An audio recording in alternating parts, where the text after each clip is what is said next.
빅테크의 실적 시즌이 희비가 엇갈리고 있어요. 이걸로 인해서 주가가 뭐 올라가냐 낮아지냐 이렇게 판단이 되고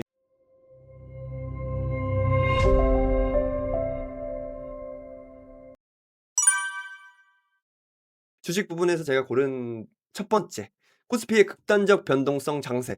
사실 이런 이야기를 해 주길 바랬을 것 같아요. 그래서 코스피 지수가 뭐 8,300 포인트까지 찍었다가 6,500 포인트까지 저점을 또 찍었었어요. 지금 오늘은 또 6,700 포인트까지 살짝 반등한 상황인데, 이 저점 찍었을 때 7월 13일 월요일 날 블랙 먼데이를 갑자기 기록하면서 서킷 브레이커랑 사이드카가 지금 올해만 해도 39회가 발생을 했다는 게 참, 와, 이런 장을 겪어본 적이 없는데, 언젠가 우리 뭐 자식한테나 언젠가는 나중에 원일 월별 특강할 때는 "우리 그때 기억나냐."고 "서킷 브레이커랑 사이드카 몇십 회 했던 거 기억나십니까?" 하면서 이 시장에서 버텼던 우리의 이 몸뚱아리가 체력이 될 거고 약간의 단단한 근육이 될 거라고 저는 생각이 듭니다. 저도 이런 시장을 겪었던 적은 없고요. 저는 코스피 1,800 때도 투자를 했었고 2,300 포인트 때도 "많이 사셔야 된다."라고 이야기를 했었고 그랬던 투자자거든요. 그래서 그만큼 많이 올랐던 게 좀 조그만 이슈여도 반도체 시장인 경우에는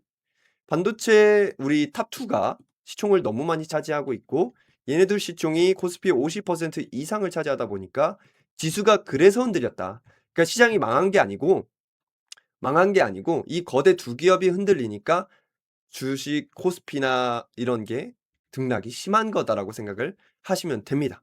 그래서 제가 생각할 때는 기업이 본질이 무너진 건 아닌 것 같고요. 단순 노이즈 때문에 시장이 하락한 것 같습니다. 그래서 우리가 기업이 본질이 무너졌다면 저도 과감히 매도를 했을 텐데 노이즈이기 때문에 기업의 본질이 무너질 때 뭐가 있을까요, 여러분? 기업의 본질이 무너질 때. 실적 뭐 이런 것들.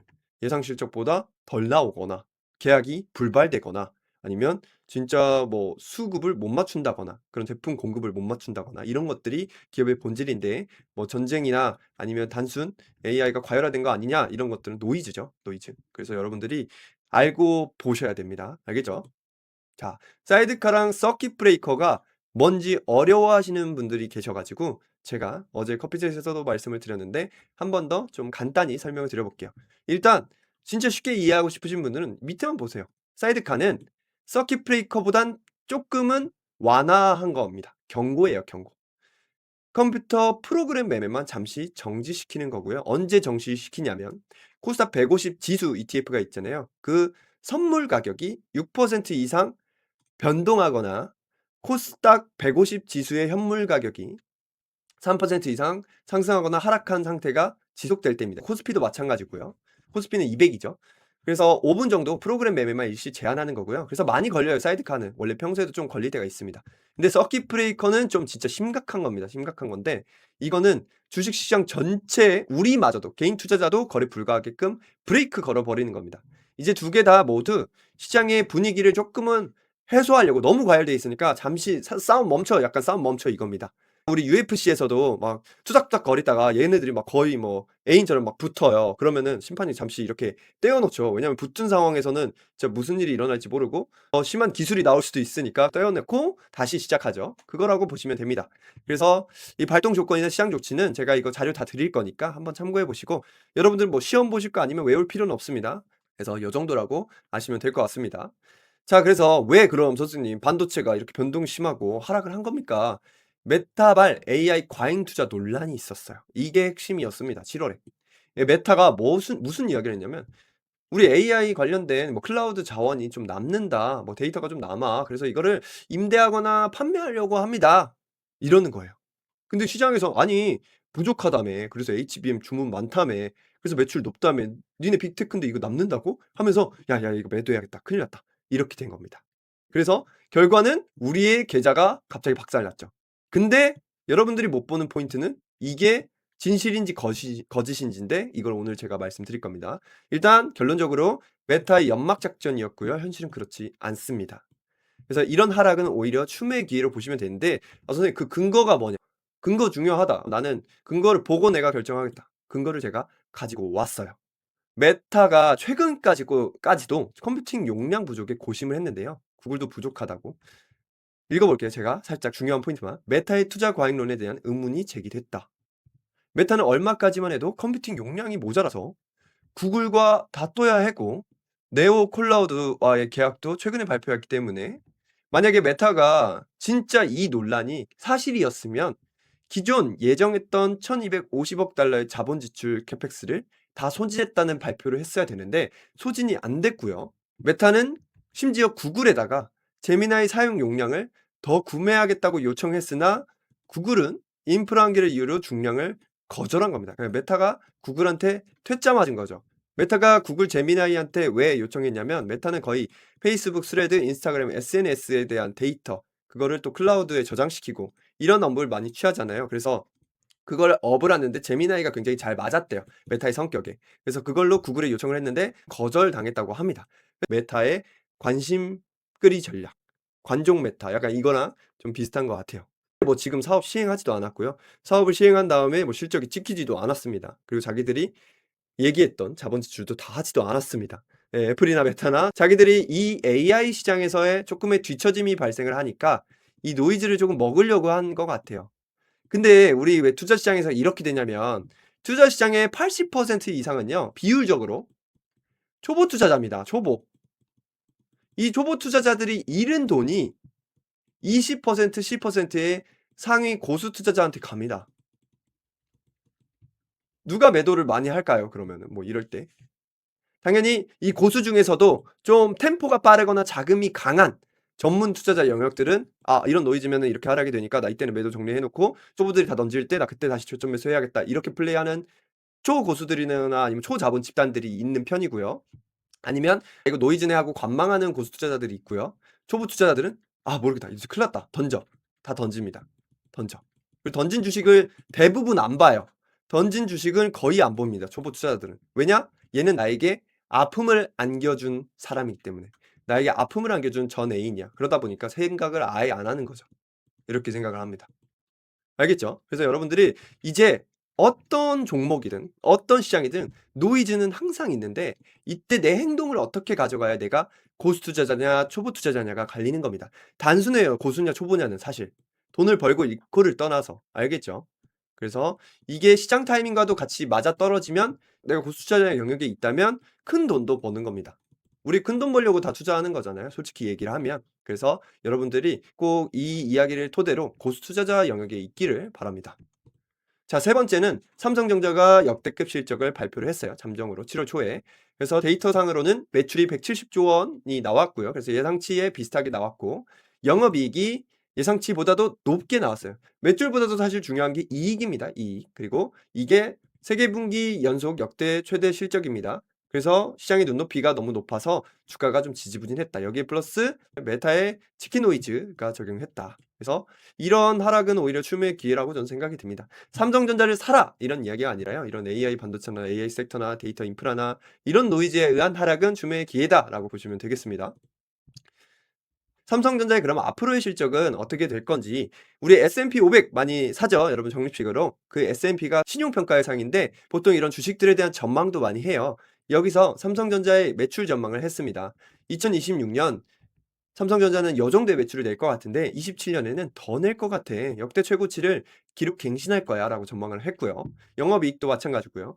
그래서 S&P는 뭐를 이유로 들었냐면 메모리 공급 부족이 향후 최소 2년간 해소되기 어려울 거야. AI 투자가 늘어나고 있으니까. 그걸 뭐 하이퍼스케일러라고 합니다. 뭐 그리고 실질적인 메타가 이야기하는 공급 증가는 2028년 이후에나 가시화될 것이라고 예상이 되고요.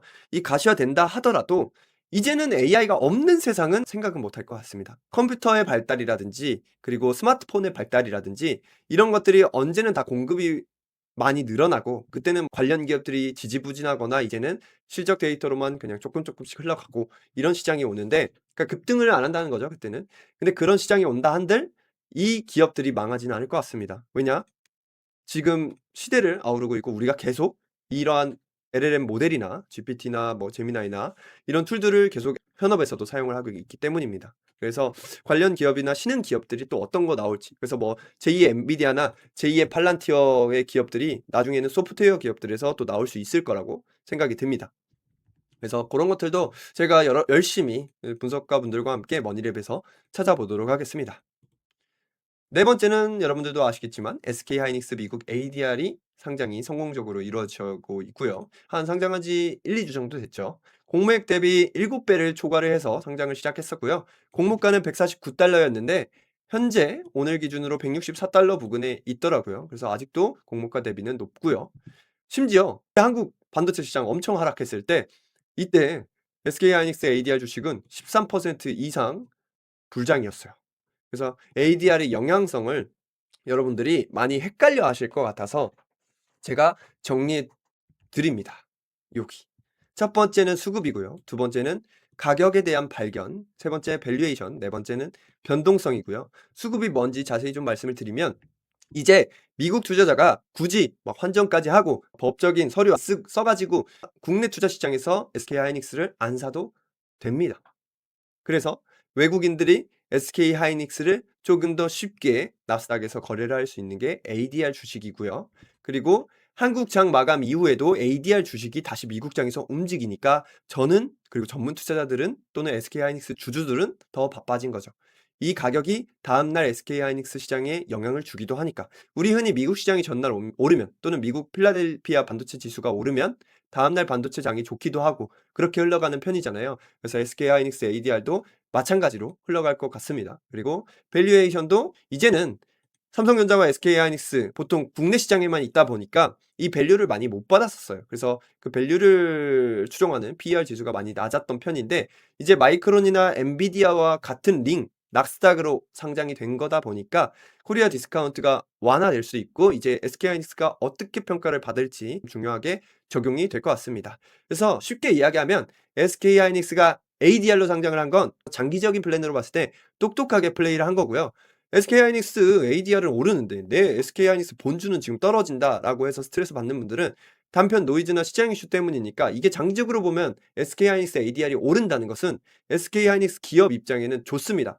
더 투자할 수 있는 금액도 늘어나고 회사에 돈이 많아지는 구조거든요. 투자자가 많아진다는 거니까. 그럼 당연히 국내 SK하이닉스 주식에도 나중에 언제가 될지 모르겠지만 중장기적으로라도 영향을 미치고 그 자산이 이제 회사가 올바른 곳에 사용을 한다면 당연히 수익성으로 돌아올 겁니다. 그럼 당연히 주가도 올라야 마찬가지겠죠. 그런 부분들이 있기 때문에 지금은 좀 과도기죠. 이제 상장이 됐으니까. 근데 이게 뭐 1 년, 2년 이렇게 지속하다 보면 안정화가 될 겁니다. 주가도 마찬가지고요. 그 변동성 같은 경우도 좀 있을 수 있다. 그래서 주주분들이라면 이제 "변동성을 감내하셔야 된다."라고 제가 간접적으로 말씀을 드립니다. 요것도 정리 잘 돼 있으니까 한번 나중에 캡처해 가지고 자료로 저장해 주시면 될 것 같아요. 그리고 다섯 번째, 오늘 주식의 마지막 부분인데 빅테크의 실적 시즌이 희비가 엇갈리고 있어요. 이걸로 인해서 주가가 뭐 올라가냐 낮아지냐 이렇게 판단이 되고 있는데 TSMC나 ASML은 실적이 굉장히 잘 나왔고요. 테슬라 같은 경우에는 실적이 좀 저조하게 나왔습니다. 그래서 실적은 뭐냐? 내가 왜 봐야 되냐? 이게 주식회사의 성적표예요. 수능을 위해서 모의고사 볼 때 성적표 좀 안 나오면 부모님한테 숨기고 좀 그랬었잖아요. 근데 이 주식회사들은 숨길 수가 없습니다. 그래서 시장에 공개가 되어 있는데 이 데이터상으로 원래는 주가가 움직이는 게 맞아요. 지금은 노이즈 때문에 뭐 전쟁이나 여러 가지 노이즈 때문에 실적이 좋은데도 안 움직이는 경우가 많은데 일단 실적 성적표가 좋게 나와야 투자할 만한 가치가 있는 회사인 겁니다. 알겠죠? 그래서 이번 주도 실적 시즌이고 지금 뭐니를 굉장히 바쁜 시즌데이인데 수학철이죠. 어떻게 보면 수학철인데 그래서 주요 기업들 진짜 몇십 개는 항상 올려드리고 있으니까 내 종목들이 있네. 그러면은 내가 굳이 안 찾아봐도 되잖아요. 저희가 데이터 검증을 엄청나게 하고 올리거든요. 그냥 복붙으로 올리는 게 아니라. 그래서 여러분들이 머니를 많이 참고하시면 이런 실적 데이터도 쉽게 들을 수 있을 것 같습니다.